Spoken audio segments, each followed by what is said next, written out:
Fighting against Stegos and seeing how they drop your turrets can be the most painful experience you ever had in ARK. Until now, Stegos were OP. With the release of Scorched Earth, you finally have new ways to successfully defend yourself against Stegos. When a Thyla attacks another dino, it gets a bleeding effect, which scales with the maximum health of the enemy's dino. This makes it the best overall Stego killer, as they normally have all their points spent into health. On the island, however, they were rather annoying to tame. You had to fly through the redwood and keep an eye on the trees to find them.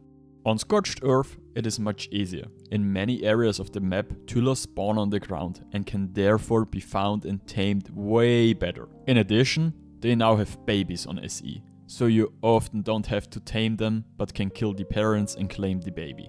Thylas are overall the easiest way to defend your base from Stegos. They can be tamed quite quickly and are overall very useful, especially if you want to get into caves, and therefore it's a good start for your defense. There are multiple versions of the bleed effect, all of which drain a maximum of 5% of your max health over a specified duration. The shorter the duration, the quicker the 5% is drained away. For Megalodons and Thylas, the bleed effect lasts 5 seconds, giving them the quickest bleed damage, although they don't get any additional effects. Damage from bleeding does not stack. Sometimes your enemy is smart and defends his Stegos with Rexes, Gigas, or just some more people. This makes it difficult for you to get close with a Thyla and stay alive long enough to inflict bleeding on the Stego.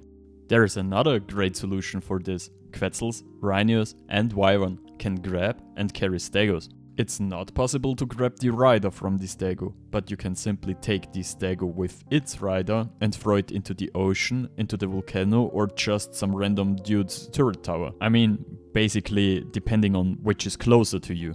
On Scorched Earth, you can simply throw the Stego into the desert, or just on the other side of the map. In most cases, this does not kill the Stego or the rider, but it makes it annoying to continue raiding, especially if the attackers are a rather small tribe. They're automatically missing a Stego and a player. The missing Stego potentially causes other Stegos to lose the mate boost and take additional damage. The missing player is annoying and can weaken the enemy's spirit. So far, this tactic has not been very popular. Quetzals and Rhynios are generally difficult to tame, and only few small tribes have them, as they don't really bring many advantages if you're a small tribe. Wyvern, on the other hand, are the new flyer meta since the release of Scorched Earth, which means that every player should own at least one, and in the best case even several Wyverns. As a result, it is now once again a valid strategy in the raid to grab your opponent's Stegos and simply put them somewhere else. For example, somewhere else could be the Alpha's turret tower. The hardened stance of Stegos protects the player from being grabbed and hit by most weapons. However, it is possible to shoot the rider off the Stego without much effort. All you have to do is set up your turrets correctly. Especially now that turrets come with a good default configuration after being placed. Many players forget to change turrets to only shoot at dinos or players. Turrets that are set to player only can, with a little bit of luck, hit the riders on the Stegos. Often they are protected by the Stegos spikes, but every now and then a turret will hit the rider, causing the rider to either run backwards into the turrets, making them easier to grab, or to retreat from time to time, giving you time to add more ammo to your turrets or start a counter push.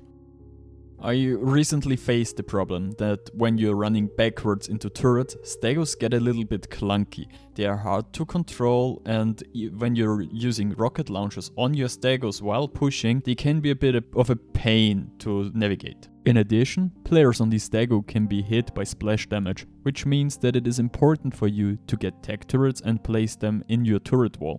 Tech turrets make good splash damage and can kill off the riders from the Stegos if they make mistakes when pushing. This tactic is the easiest for you to implement. You just have to keep in mind when building your base that you have to set up your turrets correctly.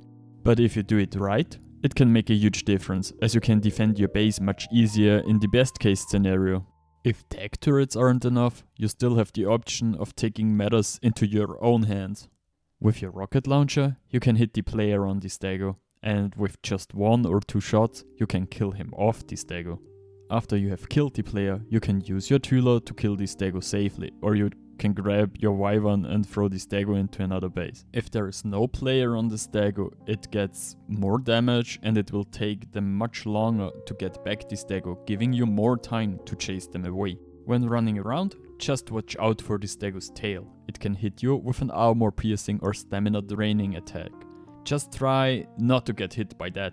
It may not look very elegant when a player shoots at a dino with a rocket launcher, but the result will be that your base will remain standing and your opponents will have to retreat defeated. In my last raid, the enemies used the tactic very well. They killed us off the Stegos and it was hard to get back into the cave and soak their turrets. In this case, sometimes the attack is the best defense. And talking about attack, if you want to crush your enemy spirit, bring out a Mantis, equip it with your best club and start to knock out all of the Stegos. Mantis deal a huge amount of damage, and if they have a club equipped, they can easily knock out even dinos like Rexes. If you have the opportunity, then grab your Mantis and knock out all the enemy Stegos. If they're lying on the ground, you can steal their saddles and kill them with another dino. For maximum torpor per hit, use the right mouse button. This tactic works particularly well if you build in caves and there are choke points where you can easily stop the enemies. In some cases, your Mantis can then not only hit the Stegos, but also the players and throw them to the ground.